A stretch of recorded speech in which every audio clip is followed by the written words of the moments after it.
আসসালামু আলাইকুম। আবার চলে আসলাম রাতের খাবার নিয়ে। প্রথমে নিয়েছি গরম ভাত, তার সাথে এই যে পালং শাক। আমি অবশ্য অল্প অল্প করে ভাত নিচ্ছি আর তরকারি নিচ্ছি। আর এই পালং শাকটা আমি নিজেই আমার বাসার সাইডে অল্প একটু জায়গা আছে, সেই জায়গায় লাগিয়েছিলাম। সেখান থেকে আজকে দুপুরে উঠানো হয়েছে।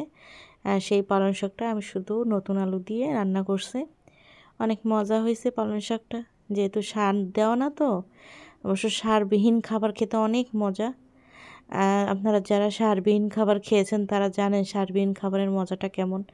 আর বাজারের পালং শাক সেটা সার দেয় তারা তাড়াতাড়ি বাজারে আনার জন্য, সেটার আলাদা স্বাদ আর এটা আলাদা স্বাদ। শুধু আলু দিয়ে রান্না করছি তাই অনেক মজা লাগতেছে। আর এর ভিতরে যদি মাছ হতো তাহলে তো আরও মজা লাগতো। আমি সাধারণত মাছ একটু কমই খাই, খুবই কম খাই।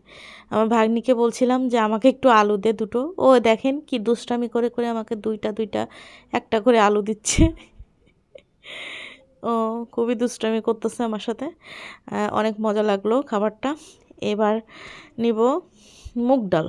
এটা হলো মাছের মাথা দিয়ে মুগ ডাল দিয়ে নারকেলের দুধ দিয়ে রান্না করে, এটাকে বলে মুড়িঘণ্ট। এটা অবশ্য আমি নিজে রান্না করে নিই।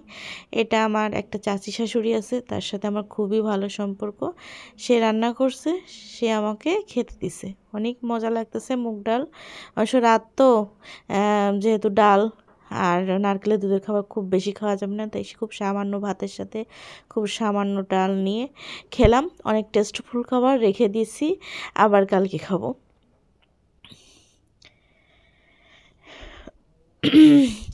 ভাতটা ভালোভাবে মেখে মেখে খাচ্ছি, কারণ ভাতের সাথে তরকারি যত মিশবে মানে খাবারের টেস্ট তত সুন্দর হবে। ডাল দিয়ে খাওয়ার পরে নিয়েছি মুরগির মাংস। এই মুরগিটা আমার বাড়ি পালা মুরগি। এটা নতুন আলু। আপনার নতুন আলু যদি ঠান্ডা হয়ে যায় তখন একটু শক্ত হয়ে যায়, এই জন্য একটু প্রেশার দিয়ে আলুটাকে ভাতের সাথে মাখাচ্ছিলাম। আর আমি একটা কথা কি, আমি মুরগির সলিড মাংসর থেকে মুরগির চামড়া, মুরগির পরান, তারপরে মুরগির গিলা, পা, বিসমিল্লা, এগুলো খেতে আমার খুব পছন্দ হয়। দেখেন আমার প্লেটে কিন্তু সলিড কোনো মাংস নেই, চামড়া দিয়ে ভাত খাচ্ছি।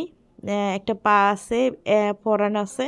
আমার খুবই ভালো লাগে এগুলো খাইতে। অনেকে বলতে পারেন পিচেস, কিন্তু না, এক একটা মানুষের এক এক রকম স্বাদ, যে যা পছন্দ করে পারে। সবার রুচি যদি পৃথিবীতে একই রকম হইতো তাহলে তো একটা মানুষ নেই, সবাই মারামারি করতো যে একই রকম রুচি ওইটাই ভালো।